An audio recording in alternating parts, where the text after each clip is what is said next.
Blacks in technology. Blacks in technology. Blacks in technology. Blacks in technology. Blacks in technology. Blacks in technology. Good evening, good afternoon, good wherever you are. Good day. Welcome to the 63rd episode of the Blacks in Technology Big Tech Talk podcast. I am your host for this evening, Greg Greenlee. Your co-host is actually not here right now, but hopefully she'll join soon. If you're listening in right now, you can check us out at www.blackintechnology.net. We are also on the Twitters at Black in Technology, and that's BLKINTECHNOLOGY. You can also check us out on Facebook, and that's facebook.com/Blacks in Technology. We're also on LinkedIn, so that's check us out on LinkedIn. We have a Blacks in Technology group there. If you're listening to this on Spreaker, which I'm pretty sure you are, there is actually a chat session on Spreaker. Where is that chat? There's a chat. Let me see. Actually, I can't find it. I'll find it, and I'll let everyone know here in a few minutes. So, again, my name is Greg Greenlee. I'm your host for this evening. Who is Blacks in Technology? We're a tech-focused community and media organization focused on increasing diversity in technology. Blacks in Technology's mission is to increase visibility, participation, and change the perception of people of African descent in technology through community-focused activities, events, and media. Blacks in Technology is stopping the divide by establishing a blueprint of world-class technical excellence and innovation by providing resources, guidance, and issuing a challenge to our members to surpass the high mark and establish new standards of global innovation via mind-sharing and collaboration efforts. So this always focuses on forming new partnerships and opportunities to assist our members with their continued professional growth and development. So if you want to partner with us, send us an email to partnerships@blacksintechnology.net. Any general inquiries, you can send an email to info@blacksintechnology.net. I do want to mention our jobs board that we implemented probably about a month ago. There are some jobs up there, some jobs from Puppet. I think University of North Carolina actually are posting jobs up there now. And Blacks in Technology is actually looking for WordPress developers. So if you are a WordPress developer and you want to help out Blacks in Technology, we are definitely needing someone to help us out with that. So go to the site, click on jobs, look at the job postings there. If you want to go out for the WordPress developer one, click on that, send us your resume, and we'll take a look at it. We'll get back with you. What else is going on? Founders Hour is going down next week. That is going to be Wednesday. I don't know what date Wednesday is, but Wednesday, so today is the 9th, and it'll be the 15th. So the 15th, we are having Founders Hour again. So check us out. Tune in next week at 9 p.m. Eastern Standard Time, 6 p.m. Pacific Time. So what's going on? So the topic of today's show is going to be diversity or innovation and diversity at tech conferences. And with us, joining us tonight is Mary Scotton. A little bit about Mary. Mary has over 20 years of software development experience. She has a passion for enabling non-programmers to build powerful business applications and a drive to increase diversity and inclusion in the tech workforce. Mary was one of the early members of the platform product management team at Salesforce. While in that role, she designed the core features that involved the platform from a simple customization tool for the CRM product into one of the leading cloud platforms in the industry. She also holds several patents for inventions related to SaaS application platforms. She works in the middle of New Jersey, likes to hang out at New York City developer meetups. So I want to welcome Mary Scotton to the show tonight, to the podcast. Thanks, Mary, for joining us this evening. Thanks so much, Greg, for having me. Oh, no problem. Glad to have you. So we're going to talk about diversity at tech conferences, innovation and diversity at tech conferences. And we actually touched a little bit on this a few podcasts ago. We had Brian Smith where we talked about diversity, more along the diversity side of it. Brian has actually organized or helped to organize a Linux and open source conference down in Orlando called FaucetCon. So we talked to him about that, and then we actually had Alex, I can't remember Alex's last name, but from StrangeLoop. We had Nigel Kirsten on here from PuppetLabs. We talked a little bit about DevOps, a little bit about PuppetCom, but we also touched on diversity at those conferences as well. So we're going to actually get back into that dialogue and talk more about why innovation, why diversity at tech conferences are important. The great thing about it is Mary just attended Focus 100 conference up in New York, so she's going to talk a little bit about that, give us her perspective on that as well. So our first question to Mary is give us your background in tech. Tell us a little bit about how you got into technology. All right. Well, I have been in technology for a little while now, more than 20 years. And so when I started, there was no internet and there was no degree in this or that. I went to a liberal arts college in New Jersey and actually majored in math with a computer science emphasis, which meant I learned how to program in Pascal, which no one ever uses for anything. And I just understood the programming concepts. And, and I don't know, I feel like I've always been good at math. My parents are both math-oriented. My dad's an accountant, and my mom is a math teacher, 7th grade math for a lot of years. And so I feel like I grew up, with that bent. And so it's what I decided to study. And then when I came out of college, there was this job that someone, at the job fair said, you could be a computer consultant. And I said, well, what do they do? And I didn't really understand what they did, but I went and did it because it paid twice as much as teaching. And so I thought, well, I could go back to teaching if I need to. So I took this job, and what they did is something I wonder if they still do now, which is they took us for 6 weeks, and they trained us to be consultants, so to implement enterprise business software. I learned how to code in COBOL. I learned how to dress. I learned to shine my shoes. Right? I learned how to look sharp and go and have somebody, bill lots of money for me to show up. And so, I feel like one of the things that we were talking about, I don't know if I read it or if it was at Focus 100, but it was about, it was at Focus 100. It was about we don't invest in training anymore. We don't take the time. We want somebody who's already trained. If we feel like if we do train them, they're just going to leave anyway. So when I started, that 6-week or 8-week investment that all of the consulting companies did really paid off for them because people did stay. And so I think that was identified at the conference as a gap. Now that's making it harder for folks who are mid-career who want to jump into tech to find a company. That's where they start as a junior programmer and be supported and trained through. So anyways, I did consulting for 6 or 7 or 8 years, and then did the whole enterprise software development life cycle, all the way from gathering requirements to coding it, designing it and coding it and testing it, and then also training. And I found that I liked all of those parts. I liked the design the best.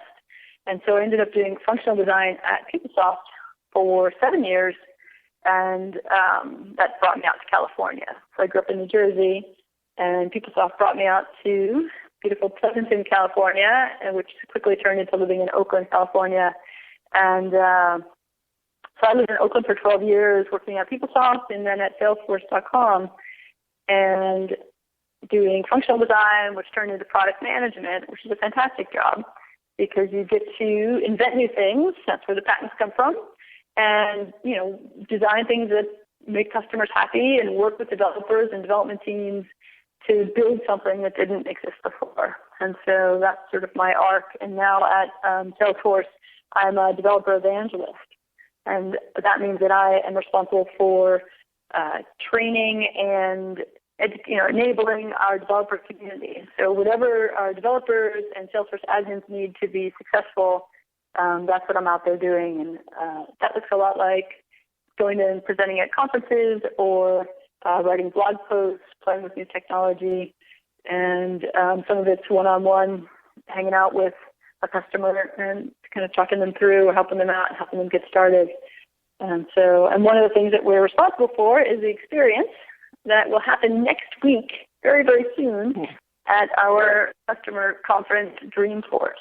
So that's a big, big part of my job. The last 3 months, I would say, have been focused on what's going to happen at Dreamforce in the developer zone, what content are we going to be delivering in the sessions. There are 225 sessions, and we are responsible for curating those, essentially, and helping the speakers, through the process and dry runs and the slides and everything. So make sure that is really world-class content, and it's a really fun part of the job. It's going to be a really fun week. So, wow. Sounds like you've worn quite a few hats while at Salesforce. Which one of those have you enjoyed the most out of those positions? I thought product management was my dream job, and I had done that for 15 years total between the two companies. But developer evangelism might actually be my real dream job because I get to do all the fun parts of product management. I get to do the outbound and the helping people and explaining new technology and educating. You have no deadlines, not the same deadlines, you have different deadlines. But I really loved product management, and now I feel like I realize that I can help other people get into product management, because you can wander into product management from a number of different directions. So I've met a number of developers who are interested, quality engineers who are interested. So I do a lot of mentoring of, hey, this is what it means, what it looks like to be a product manager. And I also have gone back to my university, Drew University in New Jersey, and talked about the role of a product manager.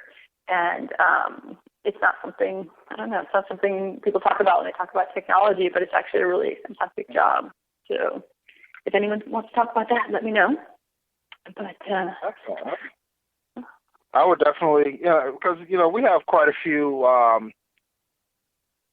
we have over 1,400 members on our site, and they're, pretty much nationwide. So, every so often there's somebody who comes to the site that's kind of new to technology and always kind of looking at, what's the best career path for them in technology.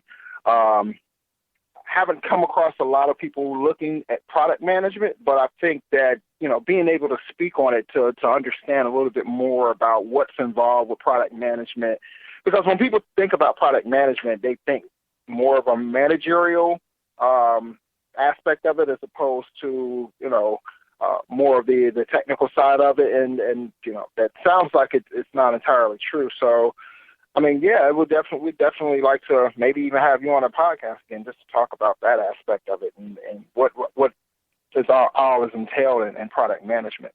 But let me go back and you spoke on something about training, about some of your early years at one of your companies, and how they kind of they took you, they trained you, but they trained you more, on other aspects of the job besides just the technical part, such as, how to dress and how to present yourself and things like that. And it's interesting because I've had this discussion with members of BIT before, one individual in particular, and, they are more or less pretty much are in agreement with you as far as, companies, they don't take people, they don't groom them like they used to. And they don't train people like they used to. They don't have like this type of apprenticeship. When people hire people nowadays, they hire you to do this job, and you need to come in the door doing this job, as opposed to let's take you from here to there. What are your thoughts on? I know you just attended Focus 100, and they were speaking on that. What are your thoughts on, what were some of the things said around, like, maybe how do we get back to this thing of training, or how do we show the benefits of it in your company atmosphere? The way it was presented. Okay, I'm sorry. That's me. It's my thoughtful pose. I'm looking at the ceiling, thinking. Okay. So the way they talked about it, which I think I agree with. I wish I could remember who was talking about it. I'll look that up actually while we're talking. Was that the value is then you have a loyal employee, and I think that's the question. The question is, or the reason I think that it declined was, people used to stay at a company for 25 years, get that gold watch, 50, whatever, 30 years. That's how things were. My dad worked at the same company his entire career, and my mom, taught at the same school for most of her career, and so I'm a lifer. I don't go to a company. I'm all in, and I didn't job jump when the first tech bubble or the second tech bubble, or go to the startup. I'm kind of a lifer. But I think that's not true for everybody. And I think because within tech there's always so much happening that's new, or you can leave your steady job and go to a startup, and that's very exciting. I think there is a lot of turnover in that way, and companies have to work hard to build loyalty and to make it a place where you'd want to spend 7, 8, 9. I'm going on 9 years now at Salesforce, and I don't intend to work anywhere else.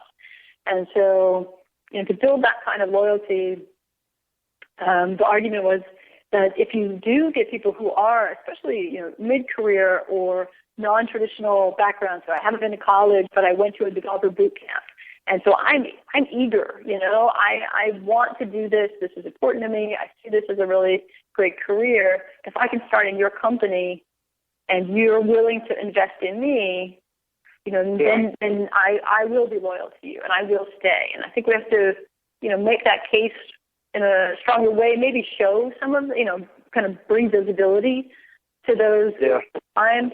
I read an article about a company in, like, the South-ish, where depressed community, people on jobs, and they opened a factory and basically said, whoever needs a job, knock on the door, and we'll train you. And so they're doing something else in their life, ended up coming to this company, and, all sorts of ages, all sorts of backgrounds, and because the company was very clear, I'm going to, come on in, and we'll put you through this program, and we'll train you. They, as a company full of very, very loyal employees, and I thought that was a great business case for, this investment in the training, and you can take any smart person off the street, basically, and put them into different jobs. And, so I feel like that's where we need to be, where we're seeing the value of that kind of loyalty and that investment.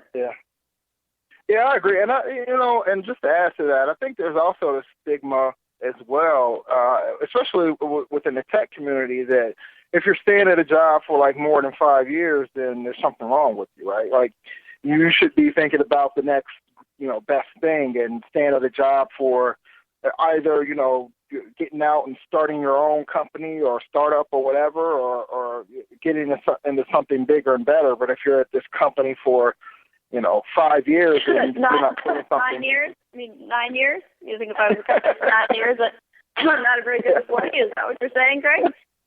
No, I'm just saying. I don't mean to interrupt. No, really. No, go ahead. No, but there is a stigma out there in the tech world. I mean, if you look at some of the resumes, and I've seen some, people are jumping from job to job every 2 or 3 years, and they're not sticking around. So, that's just kind of what I noticed. That makes a lot of sense. So if I was running a business, I wouldn't want to spend a lot of money training those people. And I wonder if those people have a different profile, different demographics, or if that is how it is in tech. I don't know. And so again, I feel like I'm coming from a different place.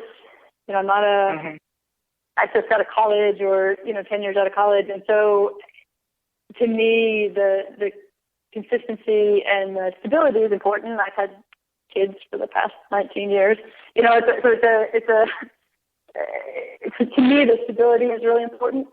But I do think, if I was running a company, I would want to make sure that people had opportunities that felt like they had gone to another company. And so, within the Salesforce engineering team, when I first started, it was not encouraged for you to leave a team to go to another team. And then I would say about a year or two in, people were leaving. Right? So we said, so they're going to leave, right, to go to another company, or we could have an open policy.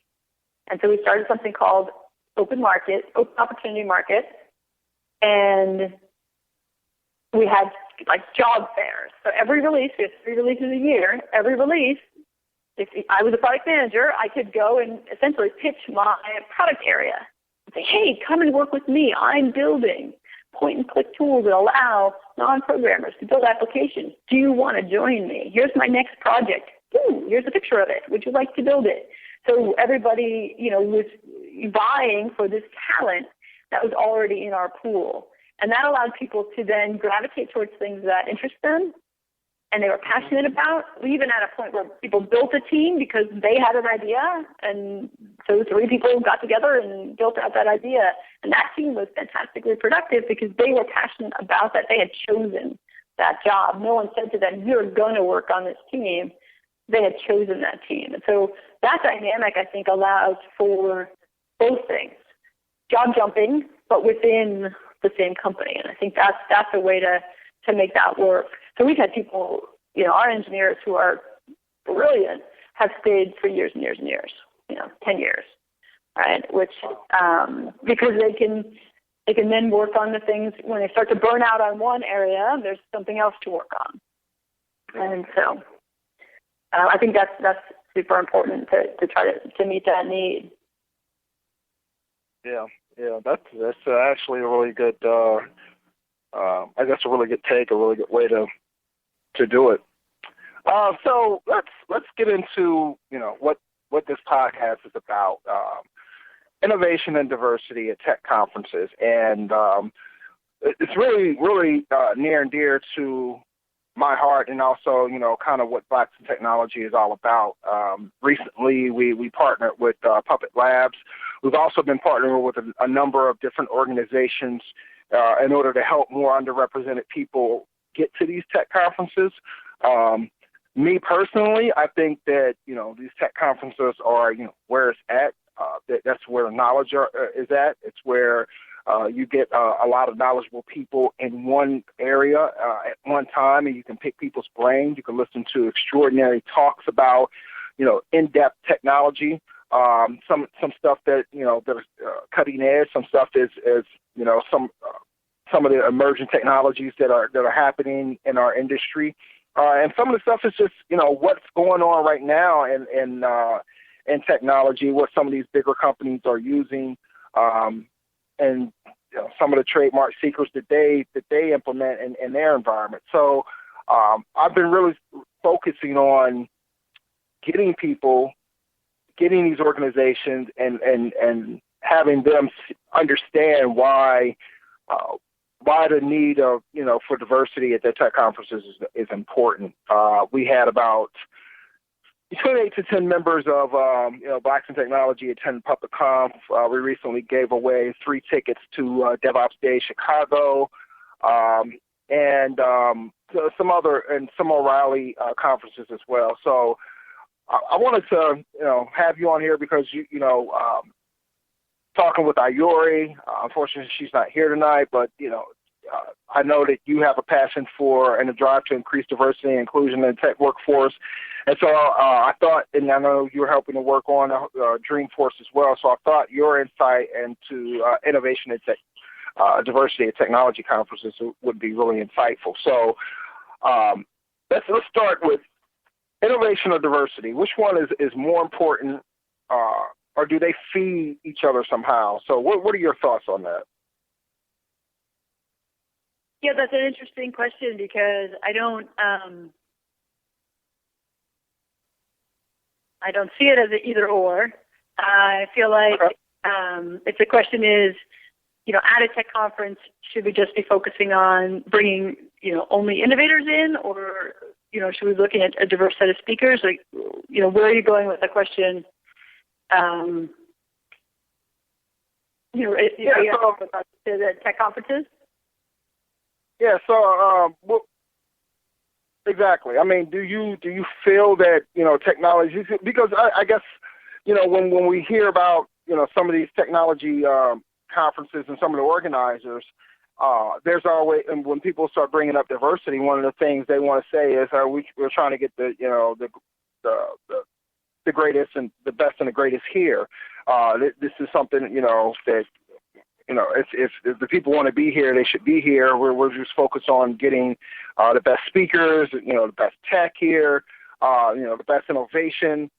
So I guess the question is, do you think they should be, focusing solely on just innovation, or do you think it should be focusing on diversity, or should it be a mix, or, like you said, it's not really either or, so.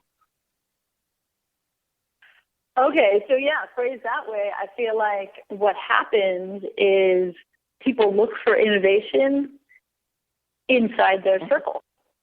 And that we each have these blinders on that we're not aware of, that when we go and look for something, then we only see the people who look like us. We only see the people who we are friends with, or we went to college with, or we used to work with. So the circles form, and then people don't even know what's happening in another circle.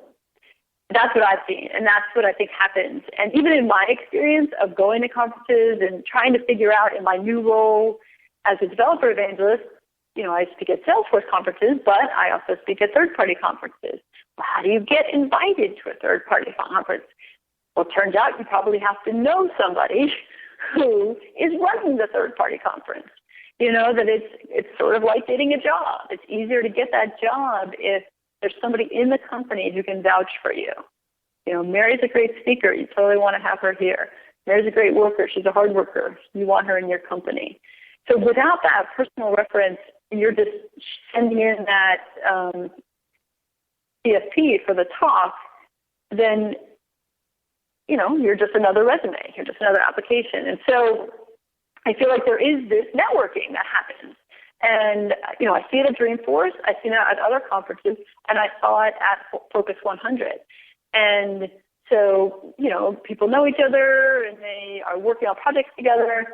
And so I think the key is something that I learned from Leah McGowan-Hare, who you've had on your podcast, and who's a good friend of mine and one of my favorite people, is to diversify your feed.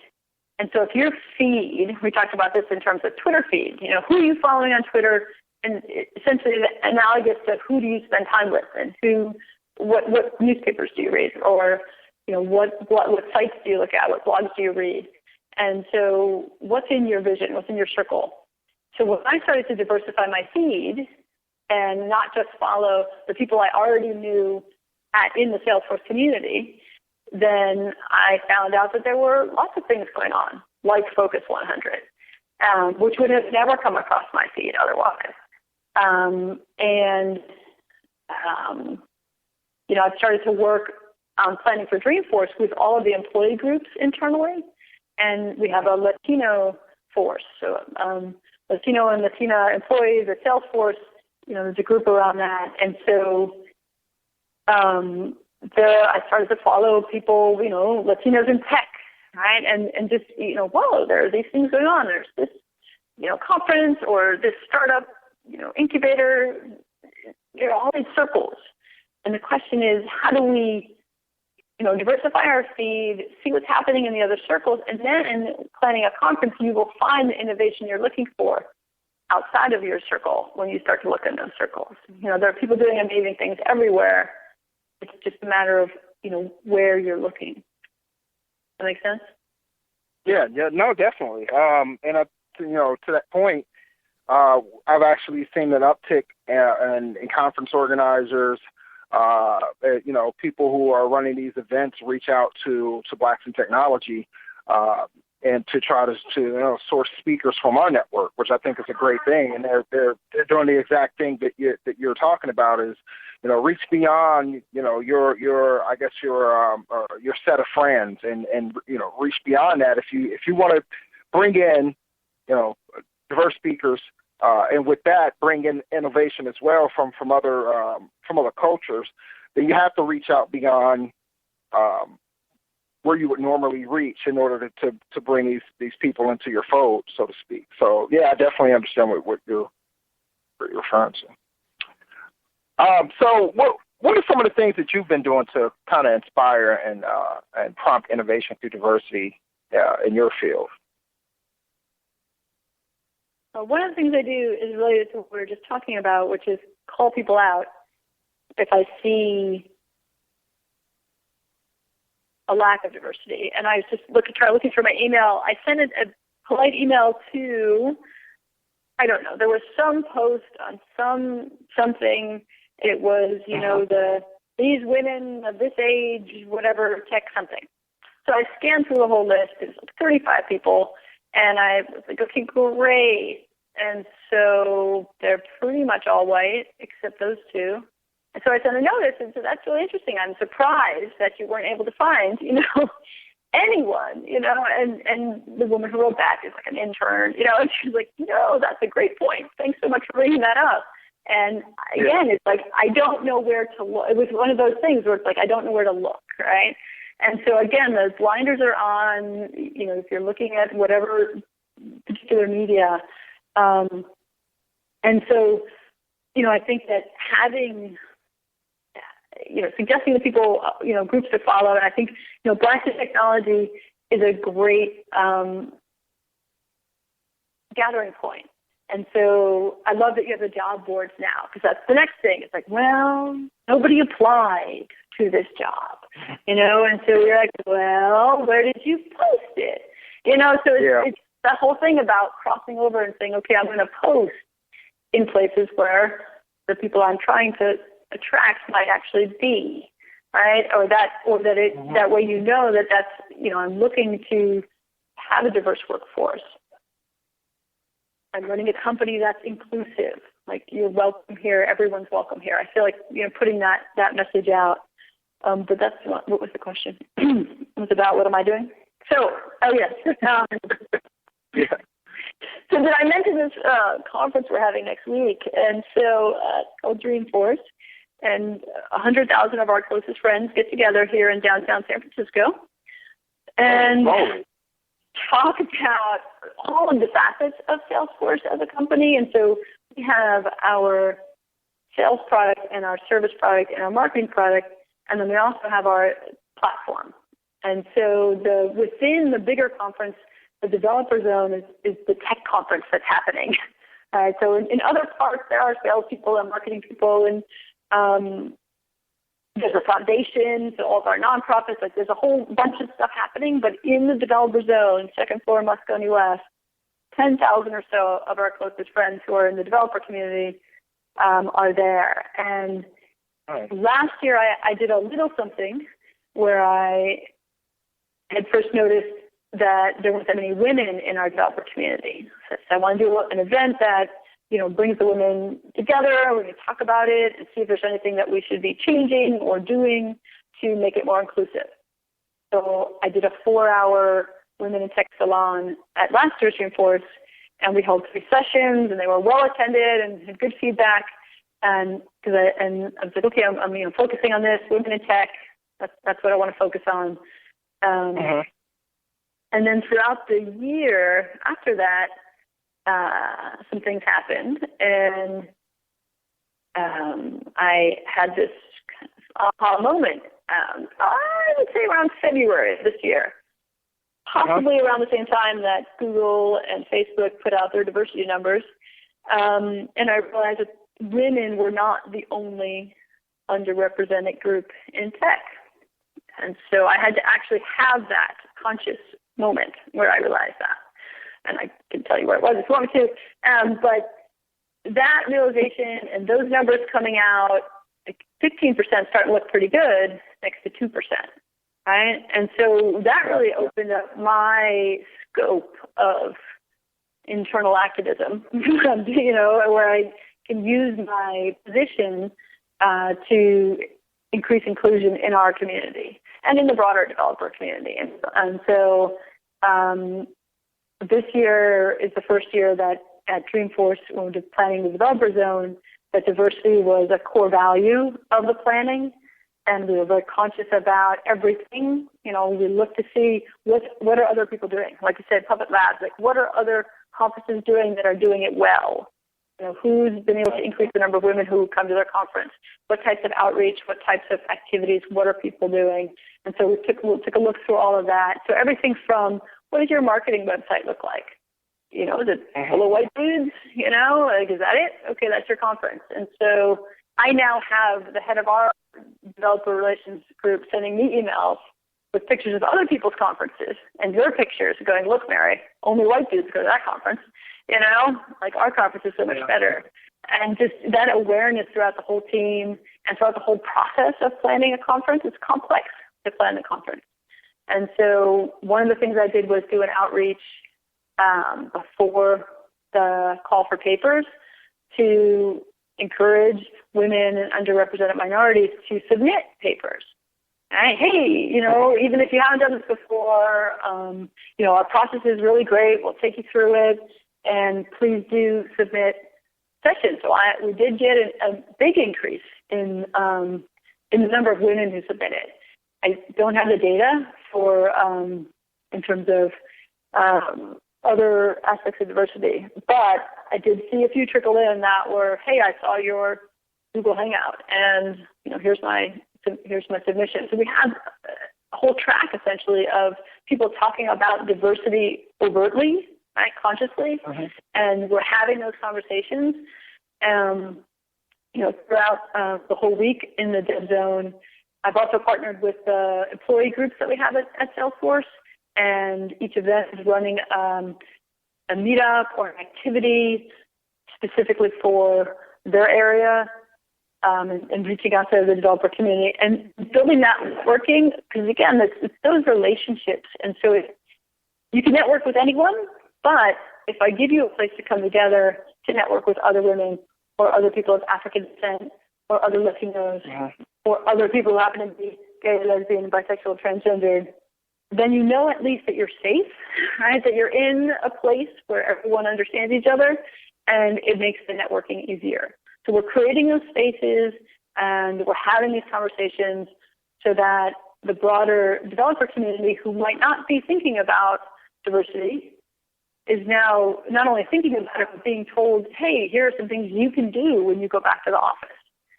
Here are the ways that you can help each other out and how we can work together. Here are the ways that you can help the pipeline by supporting, different organizations that are teaching youth the code and running youth hackathons and those types of things. So this year I'm really excited about everything that's happening. I have a whiteboard that has all of it on it, a picture. I was like, wow, look at everything that's happening this year that didn't happen last year. And I have a piece of paper from last year that had the 3 sessions that we did. So it's really exploded, and I see it coming through in all aspects of the conference.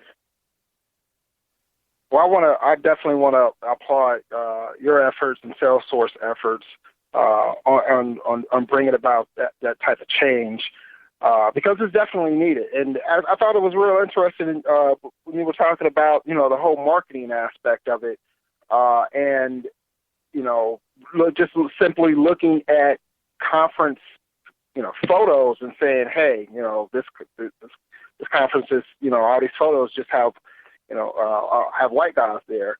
And it's funny because I actually kind of took that same approach when I approached some of these other conference organizers to say, hey, I looked at your photos. I didn't see, many people of color there, if any, at all. Let us help you in dealing with that, right? And helping to bring more people of color to your conference. I mean, and a lot of, most of the conference organizers that I've talked to have been really responsive and helping with that. And one of the other things that you you kind of touched on that I thought was really important is now just forgot it. What was that? Talking about the marketing we were talking about. Well, do you remember the story I told you? Go ahead. No, so putting together these spaces and having these spaces for people, so in order for them to feel comfortable, networking with people that look like them, and the reason why I think this is important is because I had a talk with a friend of mine who is a member of Blacks in Technology, and we were actually talking about the gentleman. I can't remember what website he started, but he wrote a book about communities. And he basically said that the best communities are communities that allow you to have these kind of sub-communities inside of them, right, or within the main community. So, for instance, you'll have let's take Salesforce as a big community, and then these kind of sub-communities are these spaces that you offer to some of these to other groups, so that they can feel comfortable in that space, and also allows them to mingle or connect with other people within that community as a whole.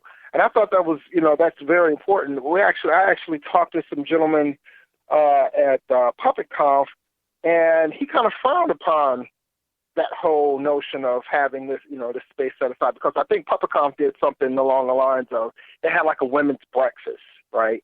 And he was saying, he doesn't think that they should be doing that, and he thought that, it's kind of singling people out. And I was like, no, that's you're including them. Like this is something that they're doing to be inclusive, not exclusive. They're not trying to sing a woman out. They're giving them a space. And giving them that space allows them to be included in the whole, in the community as a whole. And I always thought that about, Blacks in Technology as well. Like, this is not just a thing to separate or exclude Black people from technology so we can just be over here huddled alone. This is to include us in the entire ecosystem that is technology. And, bringing some together people in a space allows them to be comfortable, allows them to want to speak freely about some things they might not be able to speak to the community as a whole, but it gives them that space to operate within. But as a whole, that we are included in the larger community, if any of that makes sense. But I thought that was very no, that's super interesting, and I have like a whole list of things I want to talk about now, but okay. Go for it. Is that person that you talk to someone who walks through the world in privilege, right? Like, so I think if you are walking in the world and have never been in a marginalized group, then you might not understand the need for it. And that's possibly how I spent the first 20-some-odd years of my life, just sort of wandering through the world, not really thinking about too much. And when I came out as a lesbian in college, there was this whole sub-community, right? And so, you start to learn about the community, and you go to events for that community. You realize that you are oppressed.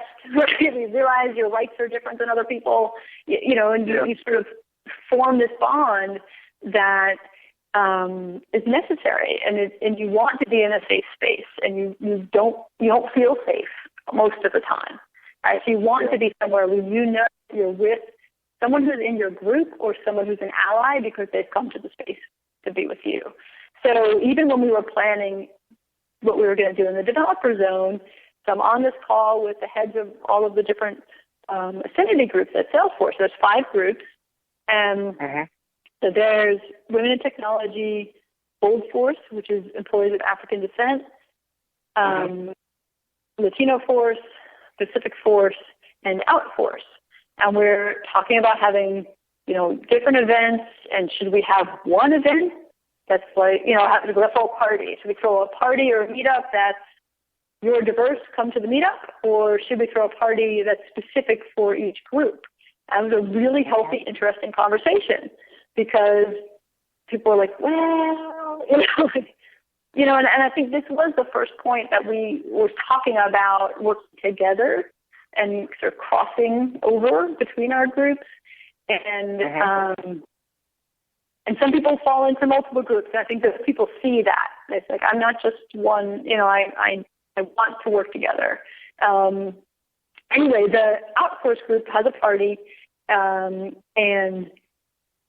they always have. And so one of the things that came out of this conversation was, if you're in the outsource group, you move through life.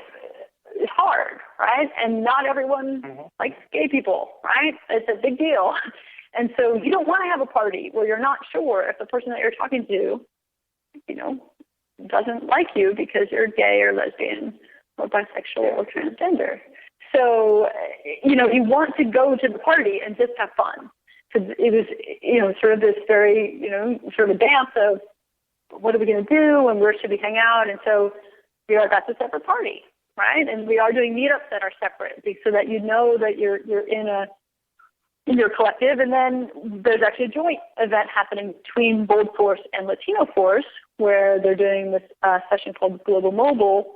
We're having this great panel and breakfast, and really I think that's going to be super engaging. So that's what they decided to do together. So, and then the Women in Tech group has a series of events that are happening on Wednesday with different facets to them. So it's everybody kind of went their own direction, which was interesting, and to see there's some crossover, and then there's just general support of each other's and promoting each other's events.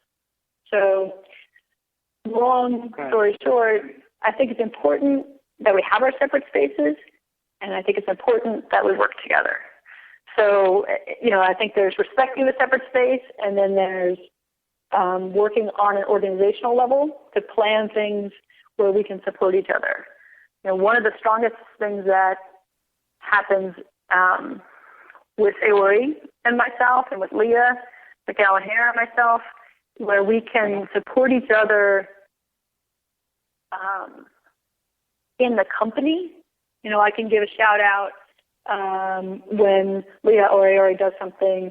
They can give a shout out when I do something, and so if I do a shout out when I do something, then it looks like I'm bragging. So we can sort of shine a light on each other, and I feel like when you build alliances like that, then it makes both sides stronger. So there's I think I'm really trying to encourage that across our employee groups and also within our developer community. But yeah, I think it's a tricky thing in conferences to say, well, how are we going to manage this? So I don't know that I have the exact answer, right? So we went through the process, we talked about it. Those people in that meeting got to represent their entire group, which is, maybe some people do or don't, want to have these parties, but we sort of tried to do it at least the most thoughtful way that we could. Excellent.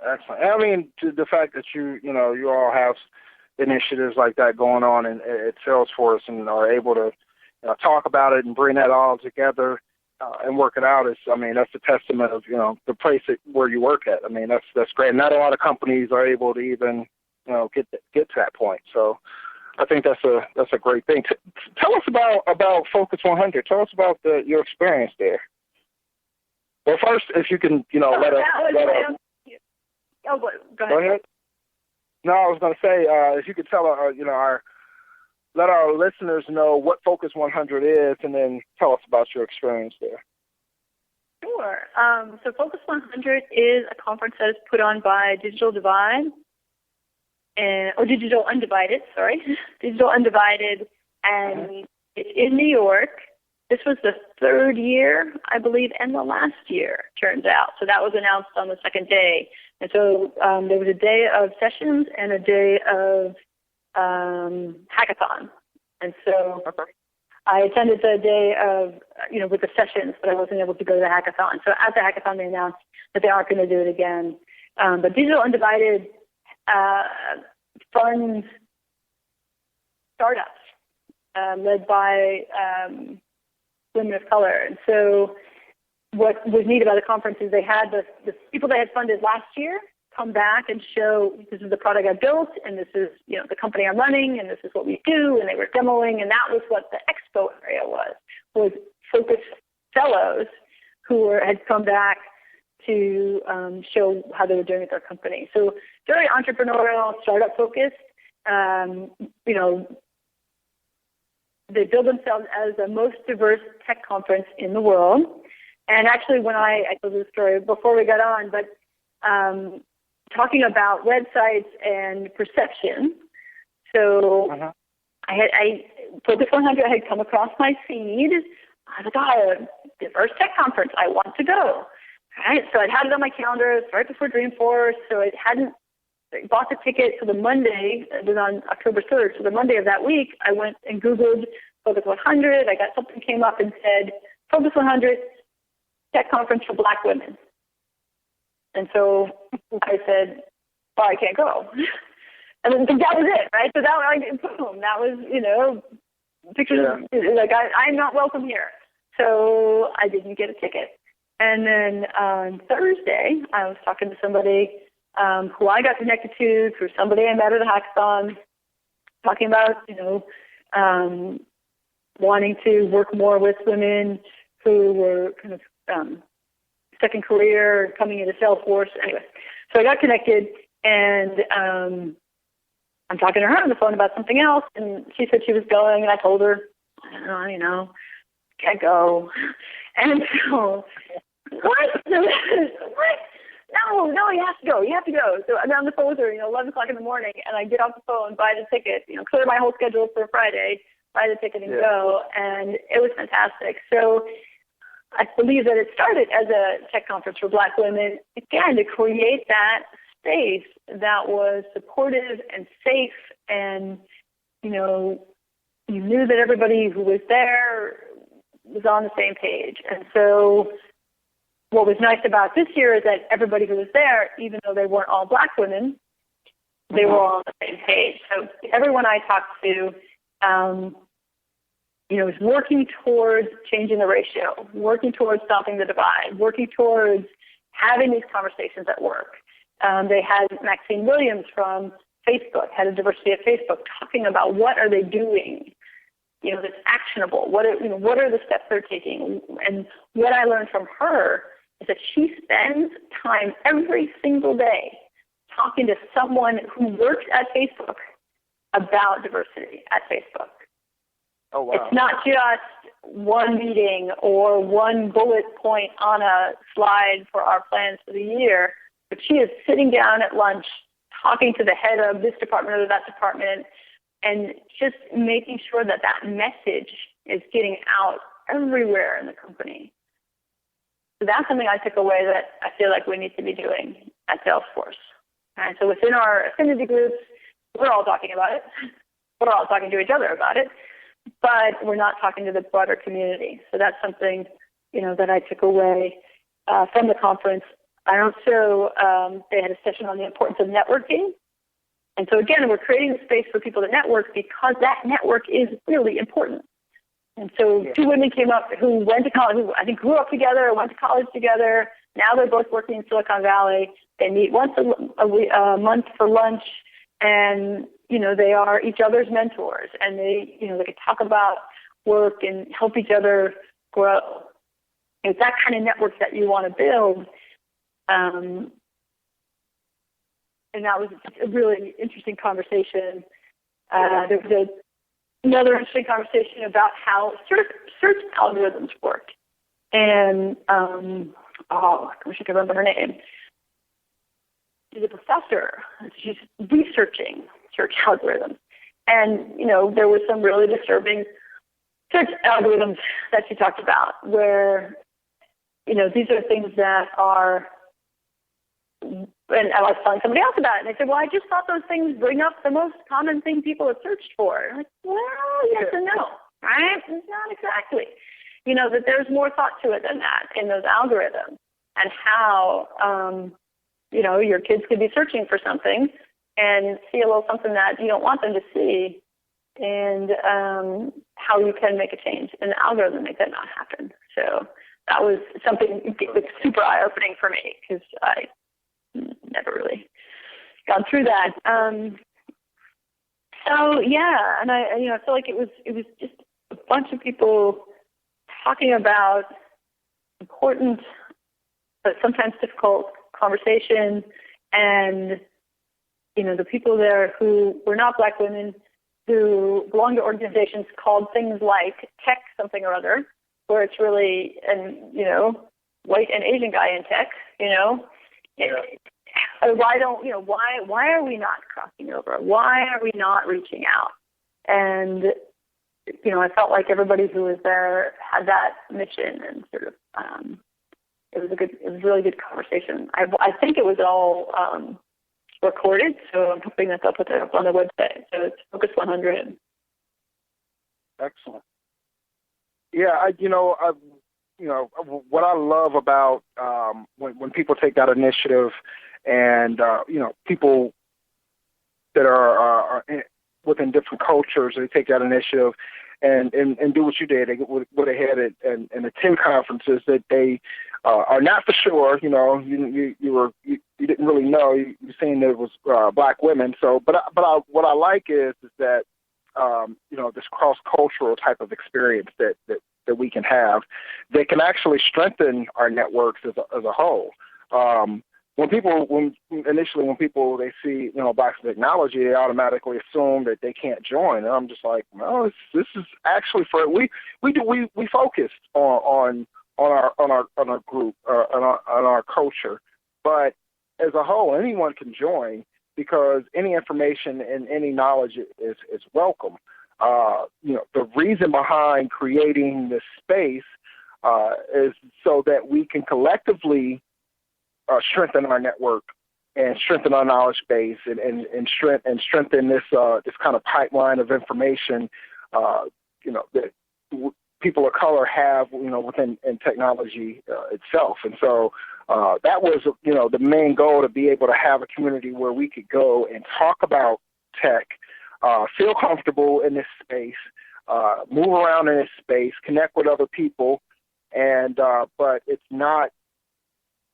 We don't say, hey, because you're white, because you're Asian, or because you're, anything else, you can't join. You can definitely join, because these cross-cultural exchanges are important for us, and important for our communities, but important for technology as a whole. So I think that's wonderful that you did that, and that other people also showed up to support Focus 100.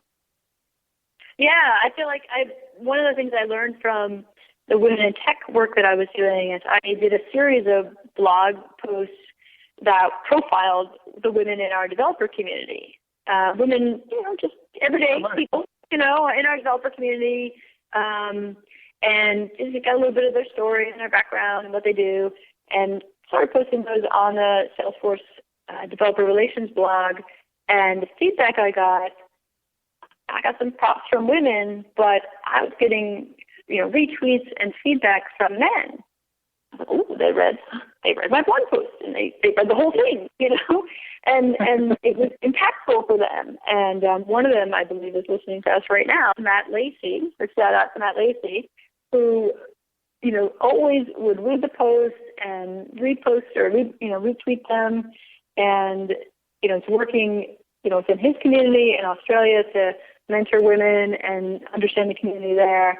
And I feel like that kind of cross-cultural engagement, where we're helping each other out, it makes it so much stronger. And that is really, I think, the big takeaway for me, is to not put up walls and say, well, only women can be in this conversation, only men can be in this conversation, only African Americans can be in this conversation, and just making sure that we are open to allies.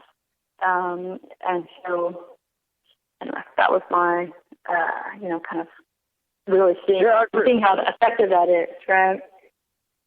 Yeah, definitely. I mean, think of just the visibility and perception aspect that strengthens, right? Just for you to I mean, and it's one of the reasons behind me starting, blogging for Blacks in Technology, having our blog section, the visibility aspect is powerful. And what you're doing by blogging about, everyday women in engineering and technology, that visibility, and then you start, changing what perception is and changing what people think about when they think about what an engineer or what an engineer looks like or does or things like that. So I think I always encourage people within our community to start blogs. Hey, start blogging about your knowledge and about the things that you do. I think it's a very powerful outlet. I think it's a great way to showcase, talent.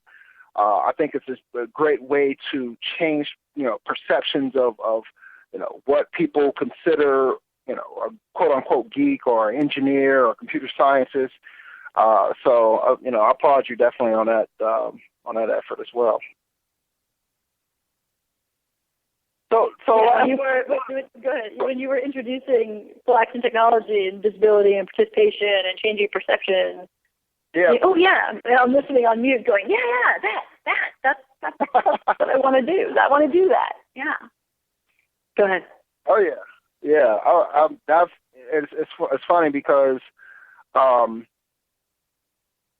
lot of the stuff I shouldn't say some of the stuff that I do, is totally off of kind of this kind of gut instinct, right? And when I first entered this space of wanting to start an organization like Blacks in Technology, I wasn't as in tune with the statistics per se, and it was just all in my mind of hey, I'm going to these tech conferences. I don't see any other people of color here.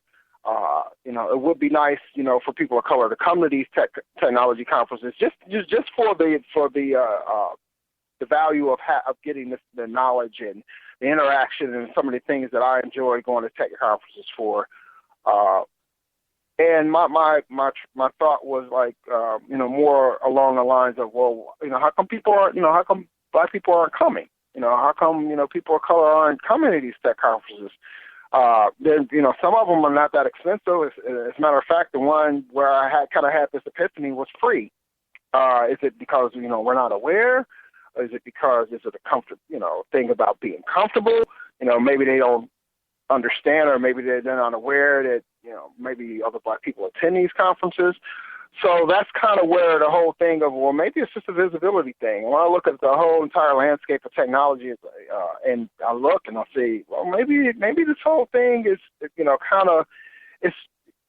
people want to say it's this or that, or, it's economics or whatever. Maybe a lot of it has to do with, the visibility aspect, and how things are perceived. If you're a young Black kid in the inner city and you're not seeing anybody who looks like you talk about technology or talk about computers or anything like that, that might deter you from ever jumping into technology or even thinking about it. I always tell a story that my wife's cousin, he went to one of the most prestigious schools in the United States, really. It's, one of the top high schools in the United States.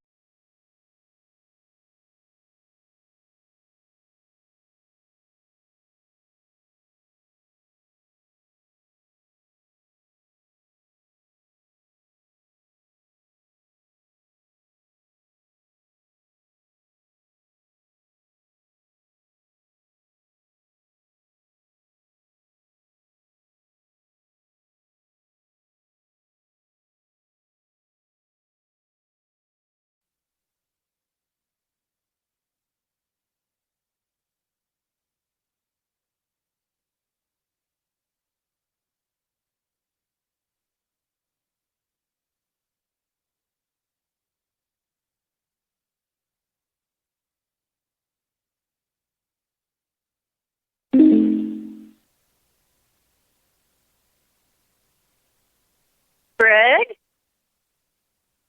Where'd you go?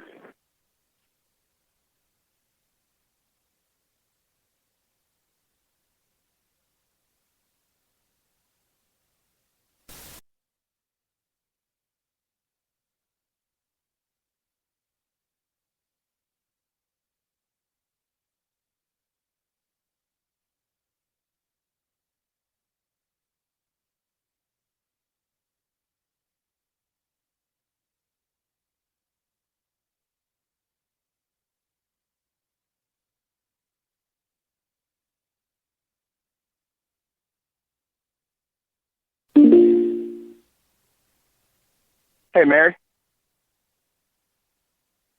Hi, where did you go? I don't know. A blip in the matrix. Uh-oh. Sorry about that.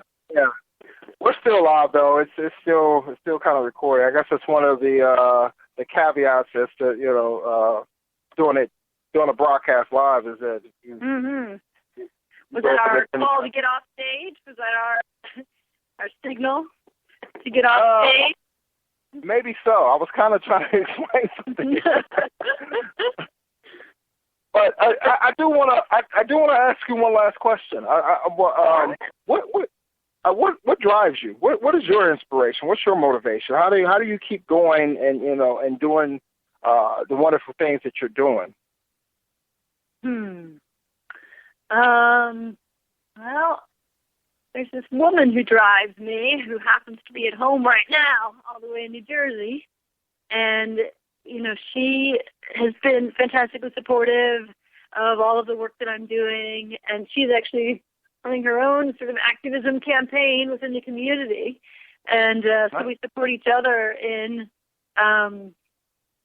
helping out, like building community and increasing diversity, and she's working on increasing the inclusion of the Spanish-speaking families in our neighborhood.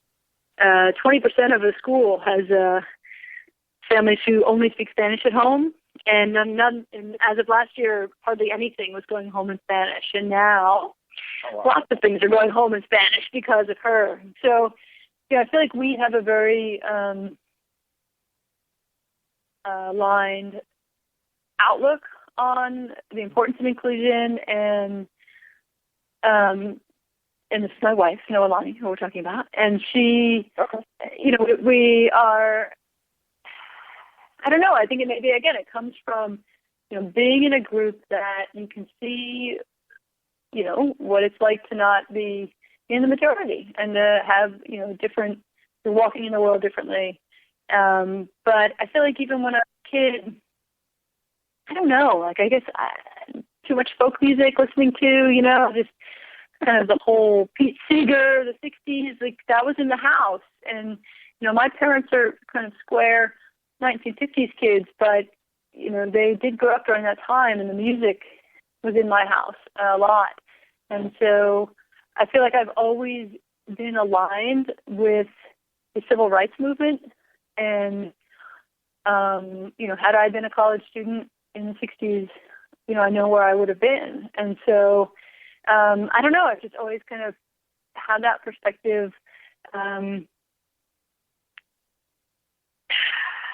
I don't know. It's always been something, in terms of women in tech, I've always mentored. I was mentored when I started out. And then, I had some of those, really interesting cross-cultural conversations in my first job. And I can remember the name of the woman who worked there and, had to walk in two worlds. She's, when I go home, I have to, act this way. And when I come to work, I have to act like, this other way. And I can't wear my hair the way I want to. And it's to this, those were really eye-opening conversations. And I think for me, I'm not afraid to have those conversations. I like to sort of, talk about cross-cultural, what's happening and what's it like. And then there's just basic human fairness to it, that we are not in a world that is equal. And so that just gets at me at a really core place where it's just up in there. I want to change it. I think that's great. I mean, because and from what I gathered from what you were saying is that it's kind of like this something that's inside you, and for instance, kind of like for me, even when before I even started Blacks in Technology, I had the kind of this thing kind of growing inside me where I felt that I wanted to do more, and that just being in technology wasn't enough, right? And even even before technology, there was always kind of this thing of kind of teaching and helping people just within my family, right? And giving people advice that, I kind of, been through this trial and tribulations, so I kind of can speak on this, and giving people this type of advice that I felt that would help them make better decisions along the way, and then wanted to help them out and so that they can achieve success in their life and whatever they did, and kind of taking that and, me being in technology and saying, hey, like this is, for me, it's a blessing that I'm able to do what I do every day and get paid well for doing it. But it's not enough just to be able to do that. I want to be able to help the person behind me and kind of bring them along as well. And if it's not the person behind me, it's the person, next to me or whatever, and just be able to help people, help our community achieve success. So I kind of think that's what you have in you as well, as, you kind of see things from that perspective, and it's kind of like this innate type of thing, within us. So. Yeah, and I love it when I find that in other people. So I'm, I didn't know you before this talk, and, the folks that I met at Focus 100, yeah, everyone's coming at it, from that core value. Nice. So, how do people get in contact with you if they want to follow you on Twitter or however? All right, so my Twitter handle got some. Yeah, you got to. So I got some feedback, let's just say, recently about it. But my Twitter handle is RockChick32 2004, and so RockChick, spelled like it sounds. That part's obvious, right? What that's for, and then 32 is my field hockey number, and 2004 is the year that Oracle took over PeopleSoft. So that's all you need to remember. RockChick, and then my hockey number, and then the year that Oracle took over PeopleSoft, which you can Google, I'm guessing. So RockChick32 2004 on Twitter. Do follow me and take a look at the people I follow. And if they're not people who look like you, start following them and diversify your feed. Nice. I like that. Diversify your feed.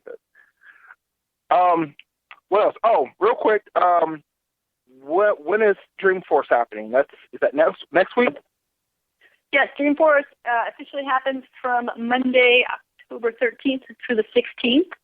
And we actually have an event Sunday night. That's a women's networking event, which is sort of our kickoff, Sunday at 6. So that's for my start at Dreamforce Towns. Starts Sunday at 6, and then the doors open at Moscone Center at 8 o'clock in the morning on Monday. That's when the fun starts in the developer zone. So I do hope we have some listeners who are going to be there. Excellent. So what you're saying is I came to San Francisco at the wrong time. I should have waited. Should have waited for Dreamforce. You did. Yeah, I know. You should stay. And there's a lot happening. There's the Fleet Week and Dreamforce and something about the Giants, and yeah, there's a lot going on here. I do know that as PuppetConf was wrapping up, Oracle World that was going on was setting up, and it looked like that is massive as well. But from what I understand, Dreamforce is humongous. Yes, 100,000 of our closest friends here in the heart of San Francisco. Right. Don't get in the car. If you are in San Francisco for the next week, don't try to get in the car. Just walk somewhere or take BART, because the streets are going to be pretty crazy. But if you're an Uber driver, then make sure you're picking up extra hours, because there will be lots of people trying to get somewhere. Yeah, that's what I have to say. Well, Mary, thank you for joining us this evening. I definitely appreciate you taking time out of your evening to talk with us about diversity and innovation and technology conferences. So with that, I want to wrap this up and say thanks again. And join us next week, Wednesday, 9 p.m. for Founders Hour. It's going to be me and Jill Sparks. We'll be talking with another founder, so that should be interesting. And if you're out in San Francisco, is Dreamforce, is that free or what is that? Is that a... There's a free expo pass that gets you into the kind of campground and expo and some of the keynotes, but does not get you into the developer zone. So that's the thing. Gotcha. There's a developer code on the developers. If you Google developers at Dreamforce, there is a discount code for developers. Excellent. Check it out. Great. Well, you know what? I do want to have you on here again. We want to talk about, career stuff. You talked a lot about, product, your journey through your career and the path that you take. And so maybe we'll have you on later sometime this year or something like that, talk about that and get some inspiration there as well.